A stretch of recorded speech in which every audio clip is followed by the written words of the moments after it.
Sound check. Ayan, good morning. Charito morning sa bawat isa. How are you today? All is well. No? Lagi po nating sasabihin yan, lagi nating sasambitin, in Christ we are blessed and highly favored. No? No, sa lahat ng bagay na ating hinahawakan, sa lahat ng ating hahakbangan, hinahabol ka ng pagpapala ng Diyos dahil sa natapos na gawa ng Panginoong Jesucristo.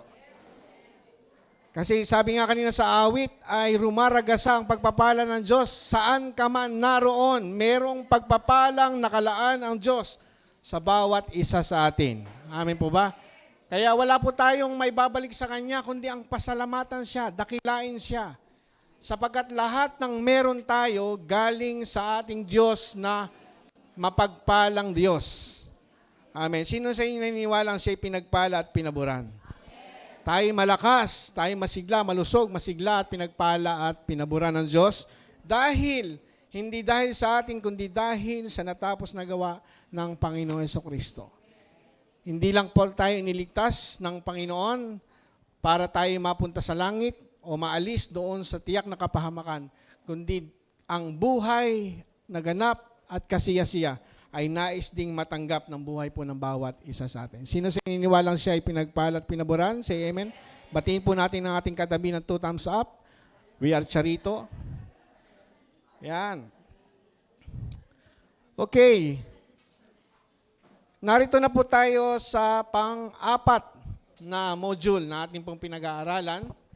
At naniniwala po tayo na sa bawat module na ating pinag-aaralan ay marami pong ipinapahayag ang Diyos sa atin. Lalo ho tayong na-amaze sa ginagawa ng Diyos sa buhay po ng bawat isa sa atin. Tayo po ay nilikha ayon sa larawan ng Diyos. Tingnan niyo ang inyong katabi. Ayan. Kalarawan, kawangis po yan ng Diyos. No? Tayo po ay nilikha na mababa kaysa sa Diyos. Ibig sabihin, sa lahat po ng nilikha, tayo po ang pinakamaganda sa harapan po ng Diyos. Kaya nga tayo po yung maganda at mga pogi sa harapan po ng Diyos sapagkat tayo po nilikha ng Diyos ayon sa Kanyang larawan. Ngunit dahil po sa kahinaan ng tao, nagkasala ang tao. Napag-aralan po natin, the fall of man. Nagkasala ang tao, kinain nila ang pinagbabawal na puno na nagbibigay ng kaalaman ng mabuti at masama. Ang tao po ay namatay sa kanilang espiritu na napahiwalay sila sa Diyos. Yan po yung mga napagdaanan natin. Binabalikan ko lang po para mas lalo nating maalala kasi nga minsan nakakalimutan na po natin yung atin pong pinag-aralan. Maging sa mga nasa live stream, salamat po sapagkat nariyan sila, nagsusulat sila ng present, no? Kasi mahalaga po yung makasama kayo sa graduation. Kasi kahit nasa malayo kayo, nakikinig kayo ng salita ng Diyos, ay lahat po tayo nakikinabang. Ganun pa man, binigyan tayo ng Diyos ng pagkakataon na mapalapit sa Diyos sa pamagitan ng pagkakaroon ng buhay. Tayo po'y patay sa Espiritu, subalit binuhay tayong muli ng Diyos sa pamagitan po natapos na gawa ng Panginoon Jesucristo. Ang ating patay na Espiritu dahil sa kasalanan ay muling ibinalik ng Diyos. No, dahil napahiwalay tayo at napalayo tayo sa Diyos, ay ginawa ng Diyos na tayo po'y maipanganak muli. Maibalik ang ating relasyon sa Diyos. Kaya nga napag-aralan po natin, you must be born again. Sino po sa inyo na born again na? Kasi ang born again, ikaw lang mismo nakakaalam at ang Diyos. Hindi natin pwedeng sabihin na si kapatid hindi pa born again kasi ganito pa yung ginagawa niya. Huwag po tayong manghusga, kundi ang ating intindihin ng ating sarili. Tayo mismo, sa harapan ng Diyos, tayo ba'y na-born again na sa harapan ng Diyos? Ang tao po dahil sa kasalanan, pinipilit nilang pagtakpan ang kanilang kasalanan at kahubaran. Nagtago sila sa Diyos. Nung nagkasala si Eva at Adan, nagtago sila sa Diyos at tinakpan nila ng dahon ang kanilang kahubaran. Gumawa po sila ng dahon ng malunggay. Hindi pala. Dahon po ng igos, pinagtagni at ginawa itong panakip sa kanilang kahubaran. No?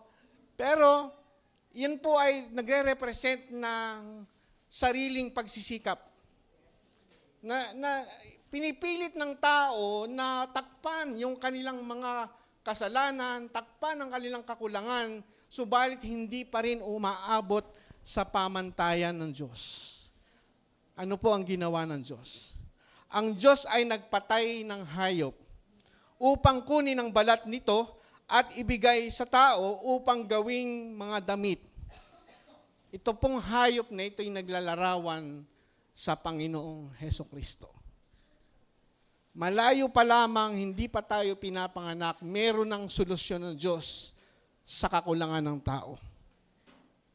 Yan po ay biyaya ng Diyos. Hindi ho ang tao nagsikap para matakpan ang tunay niyang kahubaran, kundi ang Diyos mismo ang nagpatay ng hayop at ibinigay ang balat sa tao bilang kasuotan. Sabi ng Genesis 3:21, ginawa ng Panginoong Diyos si Adan at iginawa ng Panginoong Diyos si Adan at ang kanyang asawa ng mga kasuotang balat at sila'y dinamitan.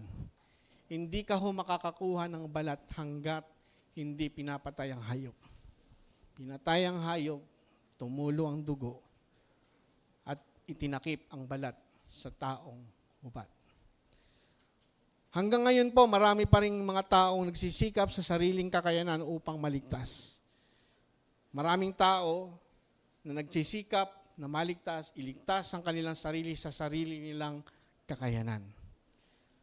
Ang kaligtasan po ay ginawang madali ng Diyos dahil sa pagmamahal ng Diyos sa atin, sa bawat isa sa atin. Kaya ang tatalakayin po natin, salvation made easy. Naniniwala po ba tayo doon? Ang kaligtasan po ay isang regalo. Hindi nais ng Diyos na ang kaligtasan ay maging komplikado. Ang tao lang po ang gumagawa ng komplikado. Ang totoo, ito'y ginawa ng Diyos na madali para sa atin. Mahirap na bahagi ng kaligtasan ay ginawa na ng Diyos. Ang Diyos mismo ang gumawa at kumuha ng mahirap na bahagi ng kaligtasan para sa atin upang ang kaligtasan ay maging ganap at regalo.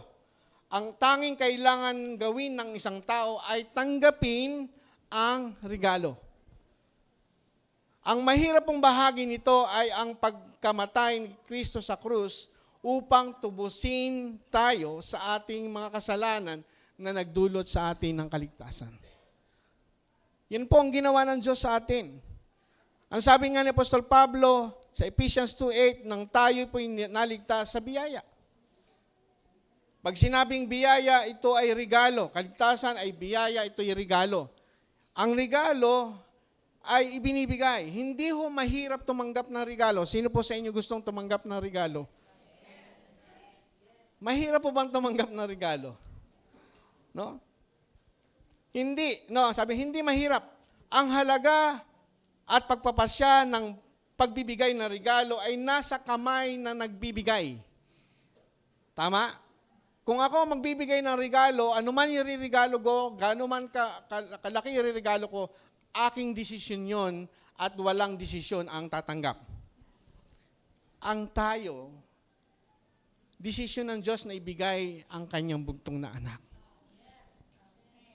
Pinakamamahal niyang anak, desisyon niya yon na siya ang magbayad ng kasalanan na dapat tayo ang tumanggap upang tanggapin natin ang buhay na walang hanggan, ang kaligtasang inaalok ng Diyos sa atin.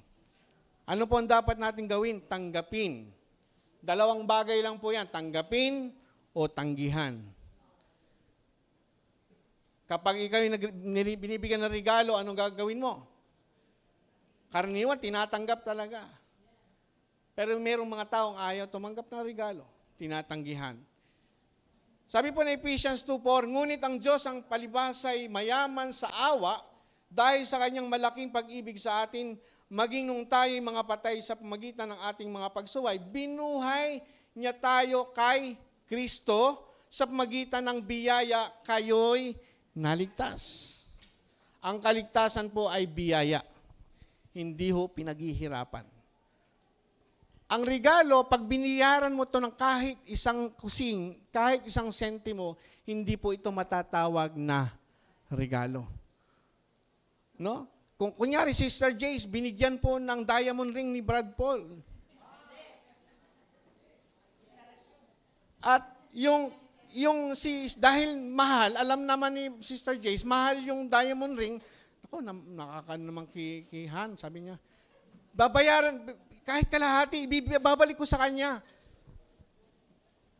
Ang tanong, magiging regalo ba yon dahil binayaran mo? Hindi. Ang regalo ay walang bayad. Ibinibigay sa atin ng libre. Ang kaligtasan po ay isang personal na karanasan. Ikaw mismo, karanasan mo yon, personal na karanasan, hindi po ito nakalakihan. No, na dahil lumaki ka sa church, na ikaw ay born again na. Dahil lumaki ka sa church, born again ka na. Hindi yon. Hindi dahil pastor ang tatay mo, born again ka na rin. Hindi dahil pastor ang nanay mo, born again ka na rin. Kasi ang kaligtasan at ang relasyon sa Panginoong Diyos ay personal. No, lagi ko sinasabi kay Janelle, pag wala na kami, atin ka pa rin kasi meron ka relasyon sa Diyos. Hindi porke wala kami, hindi ka atin. Kasi nga, personal yon. Kahit saan ka magpunta. Kung sinasabi natin ang ating pagpapala, kahit saan tayo mapunta, rumaragasa. Kahit saan din tayo magpunta, mapasalamat tayo sa Diyos. Kasi ang pagpapala ng Diyos, rumaragasa kahit saan ka. Huwag mong kakalimutang magpasalamat sapagkat ang Diyos ang nagpapala sa buhay natin. Sabi nito, ang ito'y tanggapin at tanggihan, ipagpapasya na ikaw lamang ang maaaring makagawa. Hindi ito maaaring gawin ng ibang tao para sa iyo sapagkat ang kaligtasan ay personal. No? Isa pang bagay, ang kaligtasan po ay hindi premyo. Ang premyo ay isang bagay na iyong pinaghirapan at ikaw ay binigyan ng premyo. Ang sabi ni Apostol Pablo, ito'y hindi sa iyong mga gawa, ito'y regalo ng Diyos upang walang sino mang maaring magmayabang. Hindi ho 50-50. Ang kaligtasan ay 100% ibinigay ng Diyos sa iyo. Ang naging tugon lang po natin ay tumanggap ng regalo. Kaya napasa iyo ang kaligtasan, binigay sa iyo ng Diyos bilang isang regalo. Ephesians 2:8-9, sabi dito, sapagkat nabiyaya kayo inaligtas sa pamagitan ng pananampalataya. Hindi po dito sa pamagitan ng iyong pananampalataya, sa pamagitan ng pananampalataya. Dahil ang pananampalataya galing din po sa Diyos. Hindi natin pwedeng sabihin, ay, ako inaligtas kasi nananampalataya ako. Kaya ka lang natutong manampalataya, kaya ka nagkaroon ng pagkakataong manampalataya, kasi binuhay ng Diyos ang iyong espiritu.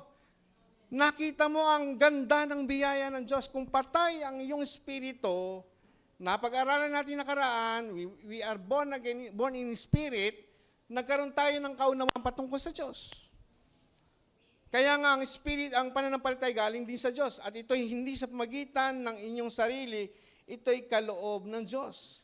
Hindi sa pamagitan ng gawa. Upang ang sino man ay huwag magmalaki.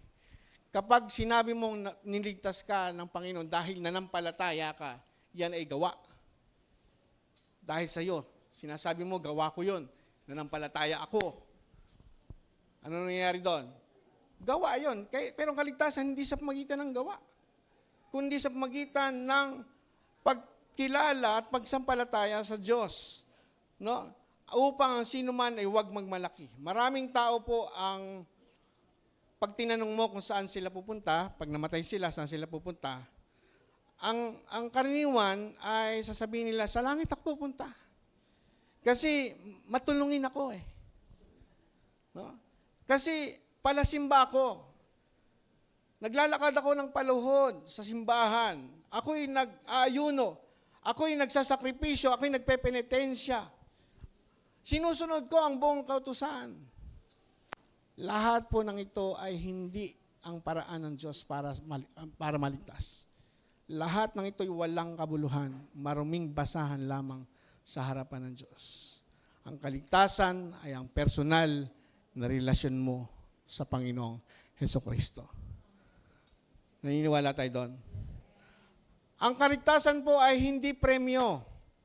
No, dahil nag-ayuno ka, dahil nag-pray ka, dahil sumamba ka, dahil ikaw ay nasa ministry, ay higit ang iyong pagpapala.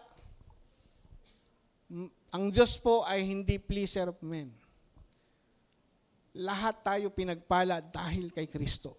Membro ka, pastor ka, leader ka, pantay-pantay ang pagpapalang tinanggap natin sa Panginoong Diyos.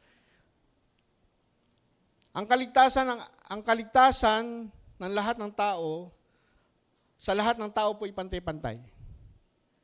Nang si Jesus po inapako sa krus, kasabay niya na ipinangako ang dalawang magnanakaw, isa sa kanan at isa sa kaliwa. Alam po natin yan, ang istorya. Pareha silang mapaparusahan dahil sa kanilang mga kasalanan. Ang magnanakaw sa gawing kanan ay nagsabi kay Jesus, sabi niya, Jesus, alalahanin mo ako pagdating mo sa iyong kaharian. Parehas pong makasalanan. Pero ano yung isa? Isa ay naniwala sa Panginoong Hesukristo. Ang taong pong ito ay makasalanan. Ang dahilan ng kanyang ikamamatay ay kaparusahan ng kanyang mga ginawang kasalanan. Kaya po siya nandoon. No? Kaya wala po siyang pwedeng ipagmalaki sa Diyos. Lord, premyuhan mo naman ako. Kasi matinong tao ko. Wala siyang masasabing ganun eh. Lord, premyuhan mo naman ako kasi ako ay matulungin sa aking kapwa. Wala siyang masasabing ganun. Mandarambo nga siya eh. No? Tingnan po natin dito. Ngunit ilang sandali bago malagot ang kanyang hininga, siya ay sumampalataya kanino? Kay Jesus. Sino sa inyo sumampalataya kay Jesus? Ang kanyang pahayag ay nagbabatya ng kanyang tuwirang paniniwala kay Jesucristo na siya ang Mesaya. Hindi niya sasabihin sa Panginoon, Lord, pagdating mo sa iyong kaharian ay alalahanin mo ako. Hindi niya sasabihin niyo kung hindi siya naniniwala na may kaharian si Jesus Christ. Nagkaroon siya ng pananampalataya, no? At naniwala siya na merong kaharian ng Panginoong Hesukristo. Ang kanyang pahayag ay nagbadya ng kanyang paniniwala sa Panginoong Hesukristo. Hari ng mga Hudyo, ang tagapagligtas. Ang naging tugon po ni Hesukristo, pansinin po natin, nang tinawag po ng magnanakaw ang Panginoon Hesukristo, ang tugon po ng Panginoon Hesukristo, sabi niya, sabi ko sa iyo, katotohanan, sinasabi ko sa iyo, katotohanan, ngayon din, sasama kita sa aking paraiso. Nung araw ba yun, namatay kagad yung magnanakaw? Hindi. Iyan po ay naglalarawan na tayo kahit buhay pa, meron tayong katiyakan na meron tayong lugar doon sa langit. Pinaupo niya tayong kasama ni Kristo sa langit. Buhay ka pa. Hindi man tayo natutuwa doon. Sabi ng Luke 23:32, sabi, dinala rin upang patayin kasama niya ang dalawang kriminal. Nang dumating sila sa lugar ay tinatawag na bungo, kanilang ipinako siya sa krus kasama ng mga kriminal, isa sa kanan at isa sa kaliwa. Kaya parehas pong walang merit yung dalawang ito. Hindi premyo yung kaligtasang binigay sa kanya. Iyon po ay regalo.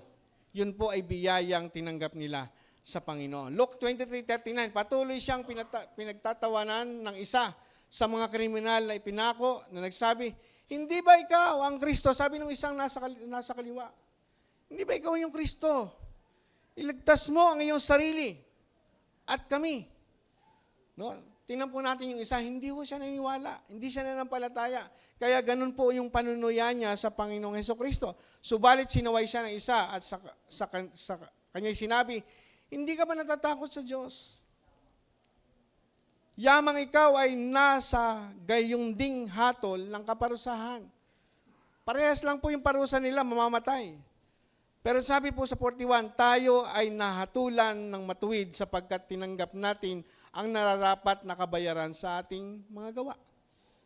Kaya nga sinasabi natin kung tayo po hiwalay kay Kristo, tayo po yung mapapahamak. Di ba? Sa mga prayer of acceptance. Lagi natin sinasabi na kung wala tayo kay Kristo, tayo'y mapapahamak. Ang sabi ng taong ito, tayo'y mapapahamak dahil nararapat lang tayo'y maparusahan. Subalit ang taong ito ay hindi gumawa ng anumang masama. Si Jesus Christ, wala siyang anumang kasalanan. Subalit dahil sa atin, ginawa siyang kasalanan. Kinuha niya ang lahat ng ating mga kasalanan.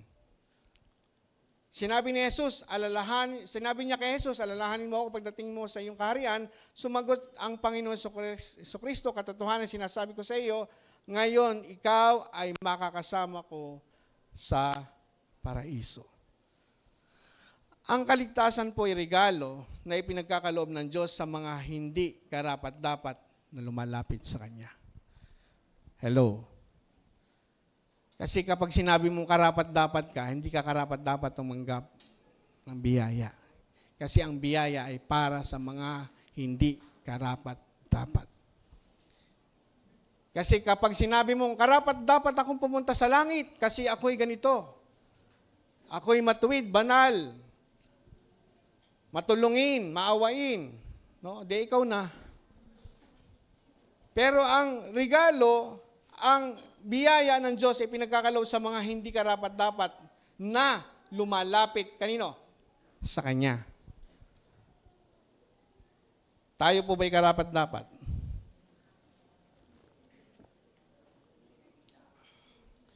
Kaya lang po tayo naging karapat-dapat dahil sa natapos na gawa ng Panginoong Hesus. Hindi tayo karapat-dapat pero ginawa tayong karapat-dapat ng Diyos.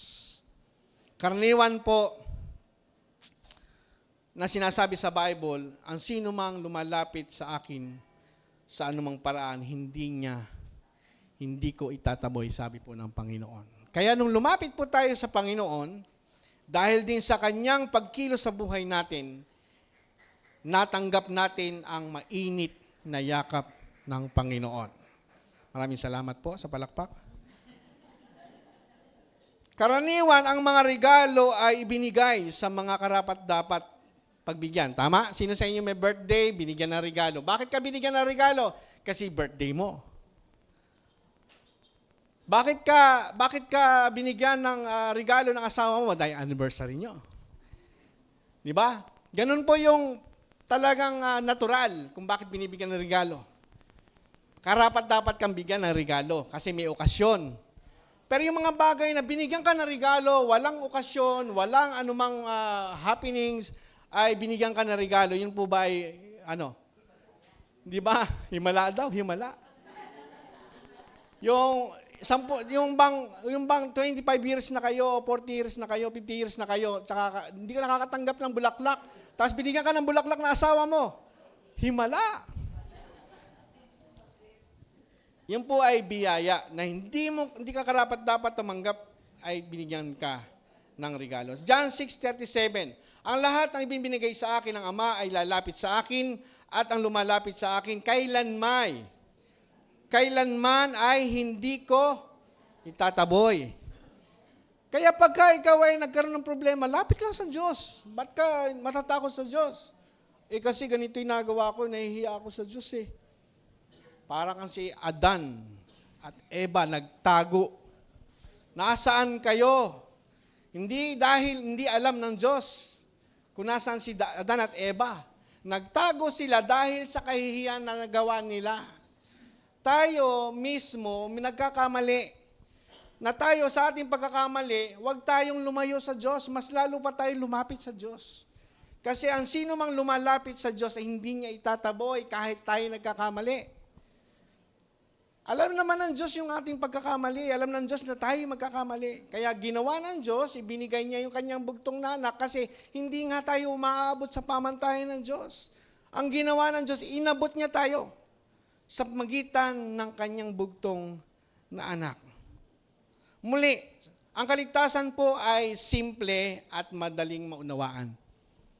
Kailangan mo lang tanggapin. Ito ay pinahirapan lang ng maraming tagapagturo at maraming taong at mga taong simbahan upang sila sa kanilang sariling kapakinabangan at relihiyong pampolitika. Tanggapin mo si Kristo sa iyong buhay. Pero Merong pero, pag tinanggap mo si Kristo, hindi lang si Kristo, meron kang gagawin. Kailangan mong gawin ito. Magbigay ka, ibigay mo ang lahat ng ari-arian mo. Kasi malapit nang dumating ang Panginoon. Meron ganon. Ibigay mo ang sarili mo kasi ako'y anak ng Diyos. Hindi nahatulan siya ngayon. Kasi nga, ang katotohanan ay kay Kristo lang ang kaligtasan, pinadali na nga ng Diyos eh. Bakit pahihirapan mo pa? Kilalanin mo lang si Kristo bilang tagapagligtas ng buhay mo, bilang Panginoon ng buhay mo, ikaw ay may buhay na walang hanggan. Ang sumasampalataya sa akin, si Jesus Kristo mo nagsabi, John 6:47, ang sumasampalataya sa akin ay may buhay na walang hanggan. Madali po bang intindihin? Maintindihan po ba yun ng isang bata? Di ba simple-simple, ang sumasampalataya sa akin ay may buhay na walang hanggan. Simple, manampalataya ka kanino? Kay Jesucristo. Ayon kay Jesus, maaaring tanggapin ang kaharian ng Diyos tulad ng pagtanggap ng mga maliit na bata. Ibig sabihin, yung mga bata kasi hindi nila alam yung mga komplikadong bagay. Ang kaligtasan po, hindi ginawang komplikado ng Diyos. Ito po'y pinadali. Salvation made easy para sa bawat isa sa atin. Mark 10:15, tunay na sinabi ko sa inyo, ang sino mang hindi tumatanggap sa kaharian ng Diyos na tulad ng isang maliit na bata, ay hindi makapapasok doon. Pag ginawa mong komplikado ang kaligtasan, hindi ka makakapasok doon. Kasi ang kamatayan ni Kristo ay simple, pero raka. Simple lang po yon, pero malaki ang idinulot sa ating mga buhay. Paniniwala na tulad ng isang bata ang kailangan, paniwalaan at pagtitiwala na merong Jesus na nagligtas sa atin. Sabi dito, kung ito ay maaaring matanggap ng mga maliit na bata, ito ay payak, madaling maunawaan, na ang tanging kailangan lang ay ang dalisay na paniniwala. Ang pagbabahagi po ng kaligtasan ay hindi tulad ng mga pamamana sa dilim, ng mga pagbabakasakali. Ang ibig ko po sabihin dito, hindi ka nagbabahagi nito at nagbabakasakali ka na sa iyong kausap ay tamaan ng kakaibang isip o kakaibang ihip ng hangin at tanggapin ang iyong inaalok na kaligtasan. Hindi po. Ang Diyos ay hindi naghahagis ng lambat sa dagat ng kawalan at nagbabakasakaling merong sumabit sa lambat at maligtas. Alam ng Diyos. Alam po ng Diyos kung sino yung mga taong ito. Ang Biblia po ang nagsabi, pinili tayo ng Diyos bago pa nilalang ang mundo upang maging Kanya. Kaya, salamat sa Diyos. Sabi mo sa katabi, pinili ka ng Diyos. At pasalamatan mo ang Diyos, salamat po, pinili mo ako. Sa dami-dami ng taong ito, pinili ka ng Diyos. At ikaw mismo sa sarili mo, alam mo na pinili ka ng Diyos. Amen po ba? Mahirap pong sabihin ng isang Kristiyano na sasabihin, pinili nga ba ako ng Diyos? Hindi pa malinaw ang iyong pagkaunawa sa natapos na gawa ng Panginoon Jesus. Pero pag malinaw na ang mga bagay na ginawa ng Panginoon sa buhay mo, masasabi mo, yes, Lord, pinili mo ko, ako'y pupunta sa langit, ako'y na born again na. At ang kaligtasan ay tinanggap ko na. Ang bawat isa sa atin po ay nagsitanggap sa Panginoong Jesucristo, ay pinili ng Diyos, hindi ka aksidente. Hindi ka baka sakali. Amen? Hindi aksidente. Pinili ka ng Diyos eh. Sabi ni Ephesians 1:4, ayon sa pagkapili niya sa atin. Sino pumili? Si Kristo, ang Diyos ang sa atin, na pumili sa atin, sa Kanya bago itatag ang sanlibutan upang tayo maging banal at walang dungis sa harapan niya sa pag-ibig. Ang pagpili sa atin ay batay sa pumipili, hindi dahil sa atin. Pinili tayo kahit hindi tayo kapili-pili. Kung babalikin natin ang sarili, Bakit nga ba ako pinili ng Diyos? Kasi babalikan mo na namin nakaraan mo. Ano ba yung nagawa mo? Ano ba yung nagawa mo mabuti? Ano ba yung nagawa mo masama para piliin ka ng Diyos? Hindi ka pinili ng Diyos dahil sa iyong ginawang mabuti o dahil sa iyong ginawang masama. Pinili ka ng Diyos kasi desisyon niya yun. Kasi mahal ka ng Panginoon. Pinili tayo ng Diyos bago pa nilalang ang mundo upang maging Kanya. Hindi ka pa pinapanganak, pinili ka na ng Diyos. Sabi ito, ang di pangkaraniwang kakayanan ng Diyos na ay makita ang mga bagay bago pa ito mangyari. Alam na ng Diyos kasi ang Diyos hindi bound ng time. Siya ang Alpha and Omega. Hindi siya sakop ng panahon. Kaya alam na niya yung ating buhay. Hindi pa tayo pinapanganak, ay ito akin to. Kasi siya yung yung sinasabi ni Pastor Paul na sovereign God. Sovereign niya siya, hindi natin pwedeng questionin yon. Ang gagawin lang po natin, salamat kasi isa ako sa pinili mo. Ang bawat isa sa atin ay kilala ng Diyos bago pa tayo pinanganak. Tulad ng kanyang pagkakilala at pagkahirang kay Jeremias, bago pa siya inanyuan sa sinapupunan ng kanyang ina. Si Jeremiah po ay sinabi sa kanya ng Diyos, sabi doon, bago kita inanyuan sa sinapupunan ay kilala na kita. At bago ka pa ipanganak, ikaw ay aking itinalaga. Ganun po ang pagkapili sa atin ng Panginoon. Bago pa tayo ipinanganak at bago pa tayo inanyuan sa sinapupunan ng ating ina, kilala niya na tayo. No? Ay, itong si pastor na dati ang kanyang katwiran, siya'y dukha. Siya ang pinakakawawa sa magpipinsan. Sila ang pinakamahirap. Gagawin palang pastor.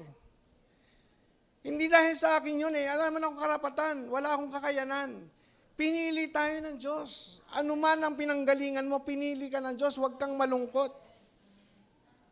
Huwag kang malungkot kasi mas mapalad tayo sa mga taong mayaman na walang Kristo sa buhay. Napakahalaga po na may Kristo tayo sa buhay. Ang sabi ng salamista, sabi po ni David, sa awit 139 verse 13, sapagkat hinubog mo ako sa aking ang mga nasa loob na bahagi. At sa bahay bata ng aking ina, ako'y iyong hinabi. Ako'y magpapasalamat sa iyo sapagkat ang pagkagawa sa akin ay kakilakilabot at kamangha-mangha. Tingnan mo yung katabi, kakilakilabot at kamangha-mangha.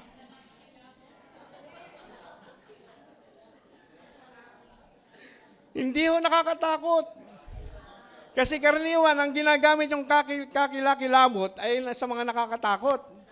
Ibig sabihin, kakaiba. Kaya nga sabi we are wonderfully made by God. We are wonderfully and fearfully made by God. Ang iyong mga gawa ay kahanga-hanga. At iyon ay nalalamang mabuti ng aking kaluluwa. Sabi po ni David, ang katawan ko'y hindi nakasubli sa iyo nang ako'y ilihim na ginagawa. Mahusay na binubuo sa kalaliman ng lupa.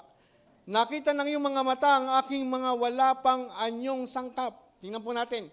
Nakita na ng Diyos. Yung ating mga anyong wala pang sangkap at sa iyong aklat, bawat isa sa mga iyon ay nakasulat. Ang mga araw na sa akin ay itinakda nang wala pang anuman sa kanila. Tingnan po natin. Hindi po ba nakakatuwa na makita natin na tayo po ay pinili ng Diyos, inanyuan ng Diyos, kamangha-mangha, kakilakilabot, nalilikha tayo ng Diyos. Ang wika po ni Apostol Pablo, natiling matibay ang pundasyon ng Diyos na may tatak na ganito, alam ng Diyos kung sino ang Kanya. Alam po ba ng Diyos? Hindi po nagbakasakali ang Diyos sa gitna ng dagat ng mga tao na sana mayroong sumabit sa lambat na Kanyang inilaglag ng lambat ng kaligtasan. Alam ng Diyos kung sino ang Kanya.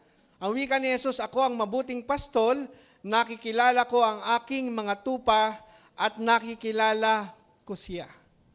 Sino po ang mabuting pastol? No? Sabi pa ng Panginoong Hesus, ang mga tupa ko ay nakikinig sa aking mga tinig. Nakikilala ko sila at sila ay sumusunod sa akin. Hello?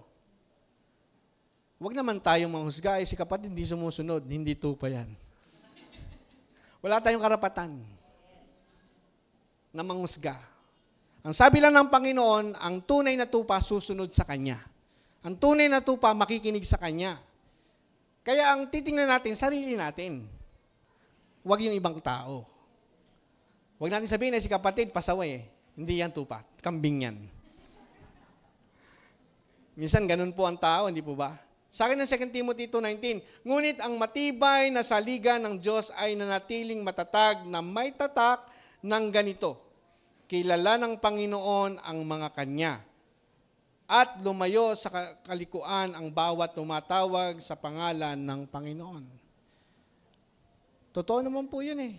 Kapag nakita mo ang yaman ng biyaya ng Diyos, hindi mo aabusuhin ang biyaya ng Diyos. Kaya totoo po yung sinasabi nito, lumalayo sa kalikuan ng bawat tumatawag sa pangalan ng Panginoon. Kasi siya mismo, ang Diyos mismo, ang Panginoong mismo, na nasa iyo, hindi papayag na manatili ka sa maling ginagawa. Kasi makapangyarihan siya. Huwag natin sabihin, tao lang ako, nagkakamali. Oo, nagkakamali ka, pero hindi dapat magpatuloy sa pagkakamali. Kasi ang Diyos hindi ka papayagang magpatuloy sa pagkakamali. Kasi ang ibinigay sa atin ng Diyos ay Zoe life. Buhay na walang hanggan, buhay na ganap at kasiyasiya. Naniwala tayo doon? Ang sa Panginoon ay sa Panginoon. Kilala ka ng Diyos, pag-aari ka ng Diyos. Sino sa inyo pag-aari ng Diyos? John 10:14, ako ang mabuting pastol, sabi ng Panginoong Hesus. Kilala ko ang sariling akin at kilala ako ng sariling akin. Gaya ng pagkakilala sa akin ng Ama at ng pagkakilala ko sa Ama. At ibinibigay ko ang aking buhay para sa mga tupa. Di ba tayo nabibless doon? Merong pastol tayo na nag-iingat sa atin araw-araw. Ibinigay na nga niya yung kanyang bugtong na kanyang buhay. Kung naibigay niya yung kanyang buhay sa krus ng Kalbaryo, gaano pa kayo mga bagay sa mundong ito? Kaya we are blessed and highly favored because of Christ. Kilala ka ng Diyos. Kilala mo rin siya. Tama? O hindi mo siya kilala? Kilala mo ba ang Diyos mo? Sino si Jesus sa buhay mo? Yun po yung dapat maging sa sarili nating buhay. Kilala ba natin ang Diyos natin? Kasi tayo kilala ng Diyos. Sabi sa verse 16, mayroon akong ibang mga tupa na wala sa kulungan ito. Kailangan ko rin silang dalhin dito at kanilang papakinggan ang aking tinig. Kaya't magkakaroon ng isang katawan na may isang pastol. Dahil dito'y minahal ako ng Ama sapagkat ibinigay ko ang aking buhay upang ito'y kunin kong muli. Nag-alay po ang Diyos. Nag-alay po ng buhay ang Panginoon Jesucristo para sa bawat isa sa atin. Ang mga hindi tunay na tupa ay hindi talagang maniniwala kahit anong pang mangyari. Hello? Parang naglalaro sa ating isipan. Ang hindi tunay na tupa ay hindi talagang maniniwala. Kahit ano pang mangyari. Kahit ipagdikdikan mo pa ang Word of God. Kahit pagdikdikan mo pa ang gospel sa Kanya. Kahit makakita siya ng himala. Hindi siya tatanggap kasi hindi siya tupa. Sabi nito, ang mga hindi tunay na tupa, hindi talagang maniniwala kahit ano pang mangyari. Ang wika ni Jesus, ngunit ayaw ninyong maniwala pagkat kayo'y hindi ko mga tupa. Mamaya makikita po natin yung verse. Kahit sila'y makakita pa ng mga maraming himala, hindi pa rin sila maniniwala. Bakit? Sapagkat sila'y hindi mga tupa. Sumagot si Jesus, sabi rito, sinasabi ko sana sa inyo, ngunit ayaw ninyong maniwala. Sinasabi ko na sa inyo, ngunit ayaw pa ninyong maniwala. Si Jesus mismo nagsasabi. Sino ba naman tayo para magsabi? Kaya minsan may tumatanggi sa atin. Pero okay lang po yun. Pero wag natin husgahan na siya ay siguro ay hindi po talaga tupa. Kasi ang Panginoon, alam niya, kilala niya kung yung tupa at hindi. Tayo hindi natin alam eh. Kaya ang role natin ay gospel bearer, tagapagpahayag ng gospel. Kasi habang buhay ang tao, may pag-asa. Kaya huwag tayong manghusga. Okay? Sabi rito, ang sabi ni Juan, bagamat nakita nila ang maraming himalang ginawa ni Jesus, hindi pa rin sila sumampalataya. Tingnan po natin sa verse. John 10:25. Sinagot sila ni Jesus, sinasabi ko na sa inyo at hindi kayo naniniwala. Ang mga gawang ginagawa ko sa pangalan ng aking Ama ay siyang nagpapatotoo sa akin. Subalit, hindi kayo naniwala sapagkat hindi kayo kabilang sa aking tupa. Sino po nagsabi nito? Ang Panginoong Hesus. Pinakikinggan ng aking mga tupa ang aking tinig at sila'y aking kilala. At sila'y sumusunod sa akin. No, sabi ko nga, wag kayong magsasawa din mag-share. Baka sabihin mo, ay isang beses ka lang nag-share, hindi totoo pa, tumanggap eh. Ang Panginoon kilala niya kasi talaga. Kasi nga, hindi nga siya bound ng time, makapangyarihan siya, alam niya yung isip ng tao, alam niya yung puso ng tao, alam niya yung kanyang tao kung mula sa sinapupunan, alam niya yun. Pero tayo, hindi natin alam. Sigurado, madalas ay narinig po natin ang katwiran ng mga tao na sinasabi, maniniwala ako kapag nakakita ko ng himala. Marami pong tao nakakita ng himala. Hindi po totoo sapagkat ang taong hindi hinirang bago pa likhain ang mundo ay sadyang hindi maniniwala kahit ano pang himala ang kanyang makita. Hello.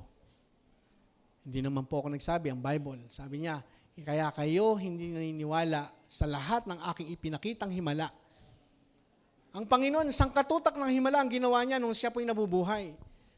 Kaya hindi kayo naniniwala sa sinasabi ko, kaya hindi nyo pinaniniwalaan ang mga ginagawa ko kasi hindi kayo mga tupa. Alam ng Panginoon. Kaya wag mo naman tayong malungkot. Wag tayong malungkot kasi ayaw tumanggap, ayaw kumilala ng ating sinesharean. Keep sharing. Lagi tayong mag-share ng gospel.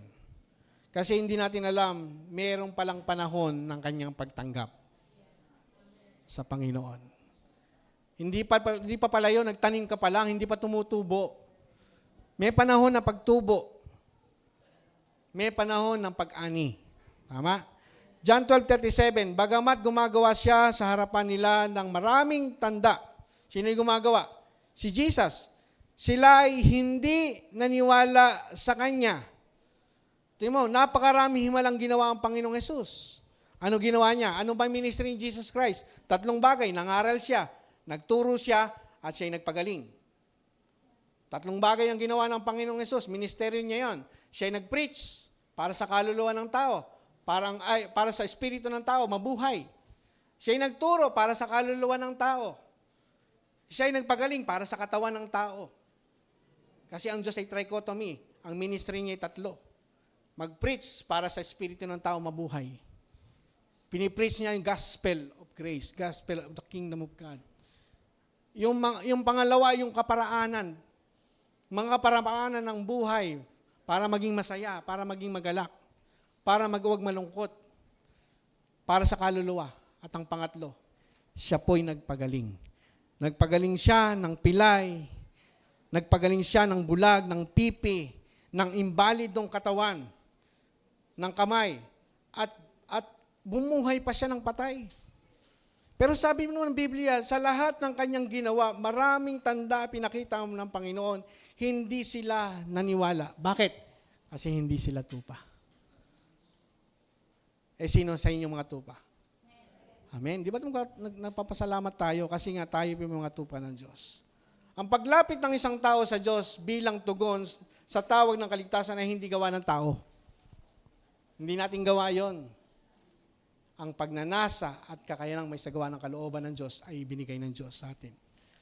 Ang paglapit ng isang tao sa Diyos bilang tugon sa tawag ng kaligtasan ay hindi gawa ng tao. Ang tao ay hindi lalapit kay Jesus dahil sa husay ng talumpati ng tagapagsalita o gimmick ng iba't ibang uri ng panghihikayat.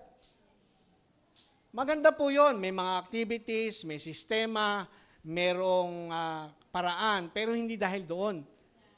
Dahil doon sa mensahe.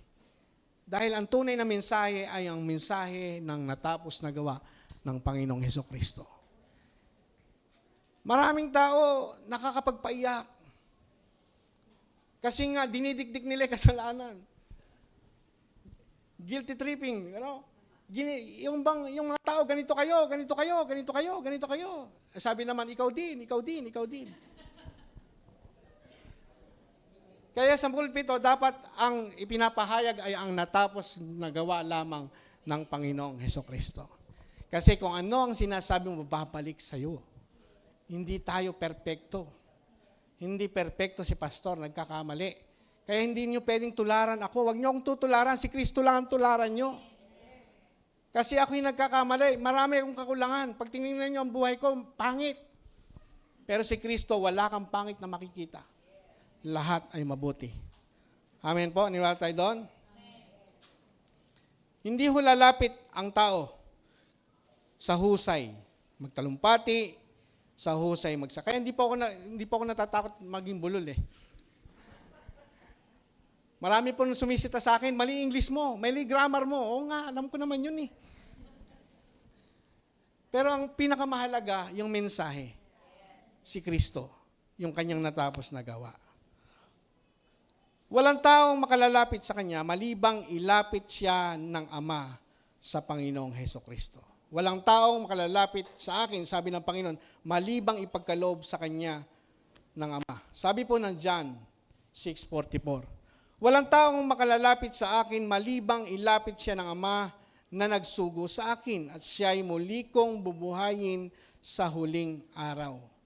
Ang kaligtasan po ay gawa ng Diyos. Ang paglapit ng tao sa kaligtasan ay gawa rin po ng Diyos. Sino sa inyo nagpapasalamat sa Diyos? Ang ibig sabihin po, ang paglapit ng isang tao sa Diyos bilang tugon sa tawag ng kaligtasan ay dahil sa ito'y pinagkaloob sa kanya ng Ama na siya'y ilalapit sa kanyang anak. Ang kanyang anak na tagapagligtas. Hindi ito nakasalalay sa husay ng pagpapaliwanag. Sapagkat ang kaligtasan ay espiritual, hindi po ito intelektual. Hello. Kaya ang nagpapatanggap, hindi po si pastor. Ang nagpapatanggap, ang banal na espiritu. Kahit saan ka magpunta, mag-share ka ng gospel, sabi mo, Lord, kayo na po bahala. Lord, kayo po ang mangusap sa kanila. Hindi ako, kayo. Ganun po lagi bibigay natin. Sabi ng John 6:63, ang Espiritu ang nagbibigay buhay, ang laman ay walang anumang pakinabang, ang mga salitang sinasabi ko sa iyo ay Espiritu at buhay. Kaya ang nagbibigay po ng buhay sa isang taong patay, sa Espiritu, ay ang Diyos. Kapag binigyan ng buhay ng Diyos, ng Espiritu niya na bigyan ng buhay, nauunawaan na niya ang patungkol sa Diyos. Kasi yung Espiritu ang nagkukommune sa Diyos. Yung Espiritu niyang binuhay ang nakakaunawa patungkol sa Diyos. Ang tanging bahagi natin ay ipahayag ang mabuting balita. Tayo pong mga nakatanggap na. Sino sa inyo mga nakatanggap na ng buhay na walang hanggan? Na born again na? Sino sa inyo born again? Okay. Tayo, nakatanggap na, ang ating gagawin lang po ay ipapahayag ang mabuting balita. Kanino? Sa ating mga mahal sa buhay, sa ating kaibigan, sa ating kaskwela, katrabaho, sa mga empleyado natin. Naalala ko po si Brother Johnny. Pupunta po kami ng Valenzuela, 50 mahigit ng kanyang tauhan. Maglala ng oras, uupo sa mga bakal-bakal. Kasi ang ibig ni Brother Johnny bilang supervisor, maibahagi ang gospel. No? Marami po nakakilala sa Panginoon. Marami po nakakilala sa Panginoon. Kasi ginamit niya yung kanyang posisyon para ibahagi ang mabuting balita. At ang salita ng Diyos ay naipahayag. Ang tanging bahagi natin ay ipahayag ang mabuting balita. Hindi natin tungkulin na pilitin ang mga taong maniwala. Hindi rin natin gawain ang makipagtalo hinggil sa mga bagay na ito. Kaya ang naniniwala sa biyaya ng Diyos, hindi nakikipagtalo. Hindi nakikipagdebate. Kaya kung may maghahamon sila ng debate, sabihin mo, kayo na lang. Di magdebate ka mag-isa mo. Di ba? Kasi nga, wala naman pupuntahan yan eh. Kasi nga nagpapaunawa ay ang Diyos, hindi ikaw. Hindi talino. Hindi sa galing, kundi ang Panginoong Jesucristo, ang Banal na Espiritu. Sabi po, ayon po kay Bill Bright, founder ng Campus Crusade for Christ, sabi doon, success is witnessing is simply taking the initiative to share Christ in the power of the Holy Spirit and leaving the result to God. Nag-share ka ng gospel, hayaan mo ang Diyos ang gumawa doon sa senior mo. Kasi tayo'y nagtanim, pero ang Diyos ang nagpapatubo, nagpapalago at nagpapabunga ng itinanim. At ang itinanim na naman natin, hindi naman galing din sa atin. Galing din sa Kanya. Leave it to God. Sa lahat po ng ating ginagawa, leave it to God. Sabi po ng John 8:32, at iyong malalaman ang katotohanan at ang katotohanan magpapalaya sa iyo. Kapag na-share po natin ang Word of God, ang Gospel of Grace, Gospel of Christ, hayaan natin ang Diyos. Kasi katotohanan yun eh. Kapag tumubo ang katotohanan sa Kanya, yun ang magpapalaya sa Kanya. Kasi grace is by revelation. Ang mensahe ng biyaya by revelation, hindi po by intellectual. Ang Diyos ang nagpapaunawa. 1 Corinthians 1:18, sapagkat ang salita ng krus ay kahangalan sa mga napapahamak. Ngunit sa atin na naligtas, ito ay kapangyarihan ng Diyos. Kaya lahat natin sinishare. Kasi yung kapangyarihan natanggap natin, yung himalang tinanggap natin sa Panginoon dahil sa salita ng Diyos, ibinabahagi natin sa iba. Sabi pa ni Pablo, Romans 1:16, sapagkat hindi ko ikinahihiya ang ebanghelyo. Ano yung ebanghelyo? Ang gospel, ang mabuting balita, ang natapos na gawa ng Panginoon Jesucristo. Sapagkat ito ang kapangyarihan ng Diyos para sa kaligtasan ng bawat sumasampalataya.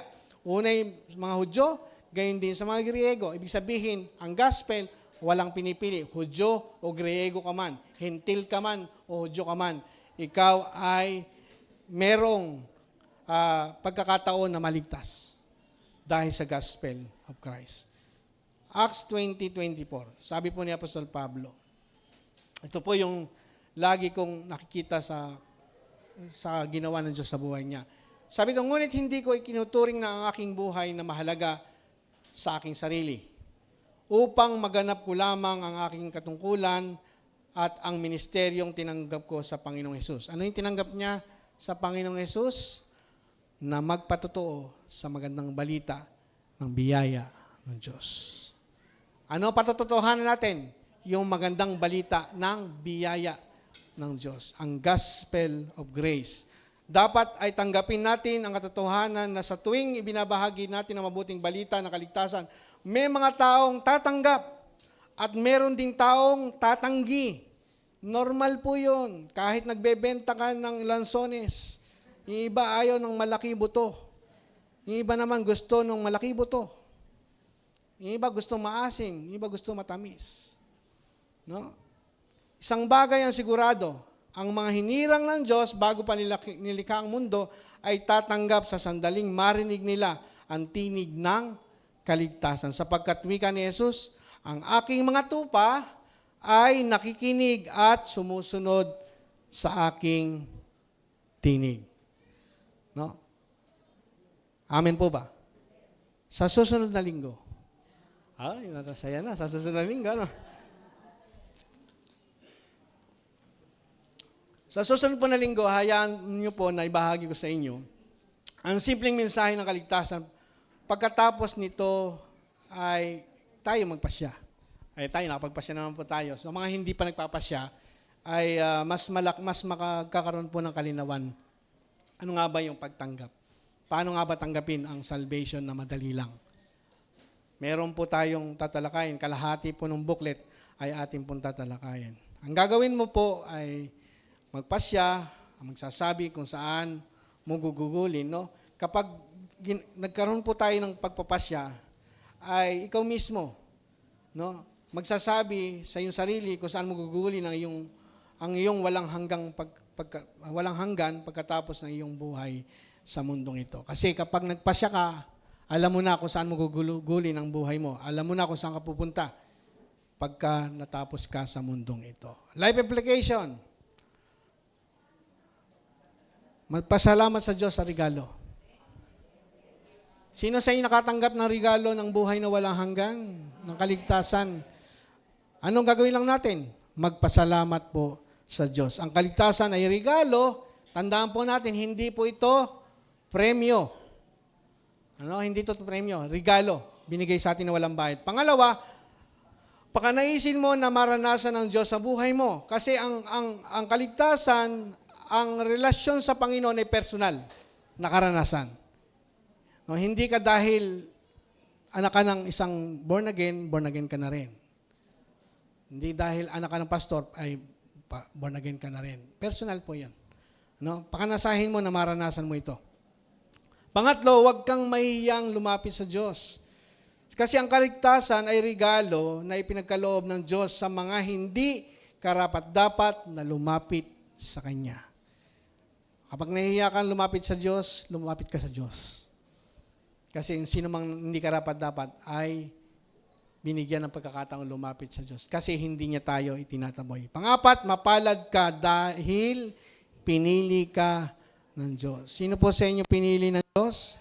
Ano sasabihin mo? Ako ay mapalad.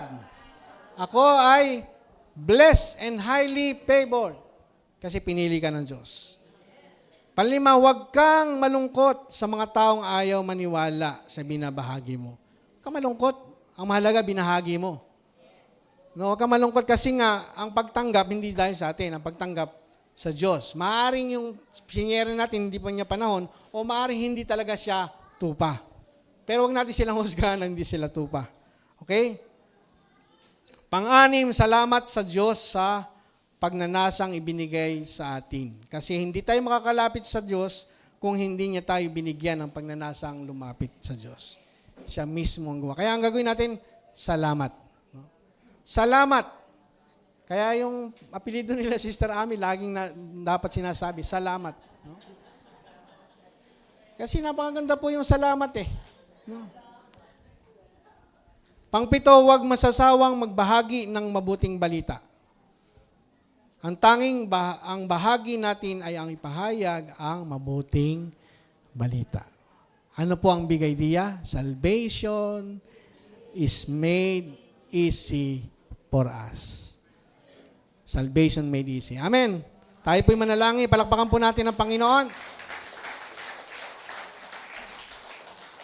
Ang maraming Diyos na makapangyarihan, maraming salamat sapagkat tunay nga na binigyan mo kami na regalo, hindi premyo. Dahil kung ito'y premyo, wala po kaming matatanggap. Pero dahil regalo, ibinigay mo ang the best para sa amin. Ang iyong bugtong na anak na si Jesucristo bilang aming Panginoon sa ring tagapagligtas, ang daan ng buhay at ang katotohanan. Nagkaroon kami ng buhay na walang hanggan ng kaligtasan dahil sa regalong ibinigay mo sa amin. Maraming salamat po at patuloy po namin ninanasa sa aming puso na maghari ka. Maghari ka sa buhay po namin. Maranasan ka namin araw-araw ng buhay po namin. Sapagkat alam po namin na ikaw ay nasa amin. Hindi mo kami iniiwanan. Hindi mo kami pinababayaan. Lagi mo kaming sinasamahan, O Diyos. Na huwag po kaming mahiyang lumapit sa inyo, anuman yung aming kakulangan. Ikaw ang nagpupuno ng lahat ng ito. Maraming salamat dahil sa iyong natapos na gawa. Salamat po sapagkat kami pinili mo. Bago pa kami ipanganak. Bago pa kami anyuan sa sinapupunan ng aming ina, kami po ay pinili mo na at maraming salamat po, Diyos, sa iyong pagkapili sa amin. Salamat po sapagkat ikaw ang Diyos na tumatawag sa mga taong pinili mo at mga tupa mo. Salamat sa Diyos, sa iyo, O Diyos, sa pagnanasa na binibigay mo sa amin na patuloy po kaming mag-aral ng iyong mga salita. Makita namin ang lawak at ang ganda ng iyong mensahe, ng iyong biyaya, mensahe ng krus ng Panginoong Jesucristo. Mensahe na magdudulot ng kaligtasan sa mga taong tatanggap at maniniwala sa iyo. Salamat po, Diyos. Ito po ay amin pong hinahayaan na ikaw ang siyang manguna at kumilos sa buhay po namin. Sa iyo po ang aming pinakamataas na papuri. Sa iyo po ang pinakamataas na pagdakil at paglalahati. Walang ibang tinataas. Wala pong ibang dadakilain sa lugar na ito, kundi ikaw lamang, Panginoon. Lord, salamat sa pamagitan ng mga salita. Lagi po namin pinapahayag na ang buhay po namin ay pabuti ng pabuti, paganda ng paganda. All is well, Panginoon. We are blessed and highly favored, Lord God. Kami po ang bawat isa sa amin ay pinapahayag ng iyong salita. Kami malakas, malusog, masigla, pinagpalat, pinaburan at patuloy na mabubuhay ng mahaba na maranasan ang iyong mga gawa sa buhay po namin. Salamat po, Diyos. Sa iyo po aming papuri. Pagdakila, paglalat sa tayong pangalan ni Jesus. Amen. Palakpakan po natin ang Panginoon.